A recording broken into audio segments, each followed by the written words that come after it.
What's up, guys? This is the Money Maximizer podcast, and today we are going to be talking about the time value of money. Skylar, why don't you tell us a little bit about that? That sounds good, man. The time value of money is basically that your money is going to grow through time. And what it does is it explains how to make that happen and how you can make that happen faster. Let's think about, for example, what is the best time? Say I want a nice shade tree to go sit in, read a book in my yard. Sean, when would have been the best time for me to plant that tree? Ooh, probably 20 years ago. Yeah, probably 20, 30 years ago. But what's the second best time? Well, if you can't go back in time, because I don't think any of us have a time machine, probably today. Yeah, I'd say so. I mean, I'd probably forget today and then I'd plant it tomorrow. But regardless, the sooner you plant that tree is the sooner you're going to have the shade. And that's very similar to time value of money. And so we're going to start with an example. And I want you to think about this and just kind of remember that tree and think about how this applies, right? First of all, Sean is very generous. If you didn't know this about him, Super kind guy. he's not being sarcastic. It sounds sarcastic. He's not. Like, he's actually a very nice guy. Not as nice as I'm about to paint him, though. Thank you, Skylar. He's gonna give you $100, just free and clear. But he gives you an option, and this is the important part. He's gonna either give it to you today, or he's gonna give it to you in 25 years. Same $100, same bill, and you get to decide: do you want it today or do you want it in 25 years? I want you to think about it, and I want you to think you personally, if you were presented with this option, because just to be clear, it is a hypothetical situation. You're not really getting $100 from Are you me. gonna send $100 to everybody who watches our channel? How much money do you think I have? Hopefully, we have enough viewers that he doesn't have enough. All right. So you're gonna get your $100. I want you to think about and write this down. Write it in the comments. Write it down on a note card. Pause the video. Do you want it today or in 25 years, and why? All right. Now let's continue with our episode, and we're at the end, we're going to revisit that and see if we kind of change your mind or if you think about it a little differently. Because when I was presented with this, completely changed my mind. Spoiler. Absolutely. So now that we've kind of talked about it a little bit, let's get into what is time value of money. Time value of money is this big, beautiful equation that looks extremely complicated, and it is not. It is so simple, guys. What this says is the current value of whatever you have invested multiplied by 1 plus the rate of return on your investment raised to the power of time is going to get you more money. It's that simple. Doesn't sound very simple to me. Well, let's put it in layman's terms. All you need to know is if you get a good rate on your investment and you leave it invested over time, your money is going to slowly compound and make you more money with the money that it gave you for free. That's awesome. Look, you don't have to be a mathematical genius. You don't even have to like math to be able to apply these principles. And we're going to demonstrate with, hopefully, a useful graphic that we're going to show right here. So in this example, Sean gives me the $100. I accept it today, and I put it into a savings account. And let's just say I find a savings account that gives me 10% annually. So a 10% annualized rate of return, or 10% interest. All that means is every single year, my money is going to grow by 10%.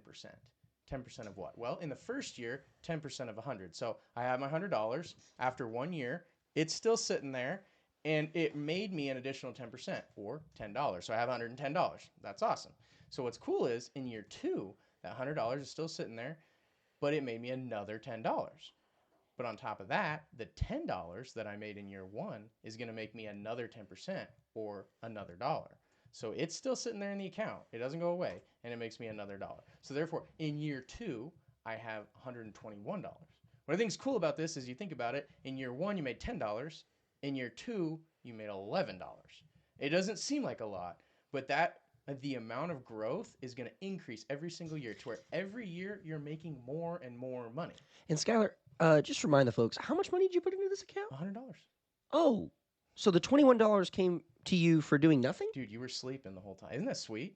That's incredible. It kind of blows my mind. It's pretty cool, and I think the longer you let it sit there, the more it can grow every year, and the faster it's going to grow. And it's like pushing a snowball down the hill. It's just going to keep getting bigger and bigger until it's almost unstoppable. And then your money's coming out of your ears, and they're calling you the bank. You got too much money. You got to spend some. No, I'm just kidding. With $100, it's probably not going to happen. But so then in year 3, let's just look at what it looks like. You have How much? 130? Oh, Skylar, that would be $133.10. Yeah, I'm not very good at looking at my. I would not be a good cashier. I'm an accountant. So you look at this, and this is interesting. But what we're going to show is we're going to show this graph to where it really starts to exponentially grow. Literally, I mean, time is an exponent. It is the superpower of this equation. Absolutely. I mean, here's a perfect example of what he just said, guys. What this shows you is over time, that slope, that line, your money is getting higher and higher the longer it stays invested. So what this graph shows is the exact same example that me and Skylar just laid out. This is $100 at 10% in a normal account. And at year 5, you're going to have $161. At year 10, you're going to have $259. By year 15, you have 4x your money. You are now at $417. And let's go ahead and skip all the way to year 25. By 25, you have 10x your money. You're now over $1,000 with the same $100. That is $983 of money that you have accrued through interest by doing absolutely nothing but leaving the money invested. This is just $100. I mean, Just $100. if you put 1,000, you put 10,000. I mean, And let's say you were to add to the account over the years, you were to keep investing. it's going to keep going. It's going to be a lot more than $1,000, guys. You're talking about tens of thousands of dollars. This is the basis of how you build financial freedom. You put your money somewhere where your money will make you money. Absolutely. And then when you get enough money in that account, you don't have to work anymore because you can just use the money that your money made you to live on. That's the goal of retirement. That's the whole goal. And we are going to get into that. We're going to talk about retirement account strategies, how you can do this with your budget. But for now, let's move on to the second part of this equation. We've talked about time. You can see in this graph that the longer the money is invested, the higher the money, the more it's going to grow, right? So the time is important. So if you take one thing out of this, invest early and often. Like he said, keep adding. Early and often. The sooner you get the money in, the longer it's going to have to grow before you need it. And try to leave it in there as long as you can. If you don't need to touch that money, just let it grow because the longer it's in there, the better. Okay. So the next thing is the rate. So we're going to show another graph here. And there's a lot going on here, but don't get bent out of shape. We're just trying Do not to get show, lost in the sauce. yeah, exactly. You're not a spaghetti, right? You're lost in the sauce. I don't know. No, that was a silly analogy. But anyways, so these are in order, and I think it's pretty self-explanatory. The 1 is at the bottom, and the 12 is at the top. It goes up 1, 3, 5, 7, 10% interest rates. So these are your bank accounts. So a 1%, that's going to get you after 25 years $128.24. At 3%, you're going to be at $209.38. So you can see just jumping from a 1 to 3% rate over the same period of time, you're going from $128 to $209. There's a pretty big difference. So your rate does matter. And then you go to 5%, it's $338.64. 7%, $542.74. We already talked about the $1,000 and Big money. At the 10%. You go to 12%, it's, what is it? $17,001. That's a lot of money. And so think about the 10 to 12% over 25 years. That's a $700 difference in like $1,000 to $1,700. That's a pretty big difference. It's not almost double. It's 70%. It's a big difference. Massive. So the point is, two things that matter: rate and time. You can't control both of them, but you can certainly analyze all of your options. And we're going to talk about how to use rate to your advantage in analyzing what you should do with your money.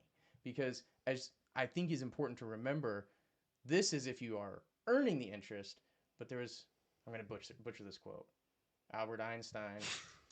Oh, here he goes again. Okay, you know what? This is a good one. Albert Einstein said, compound interest, which is what we're talking about, is the 8th wonder of the world. Those who understand it, earn it, and those who don't, pay it.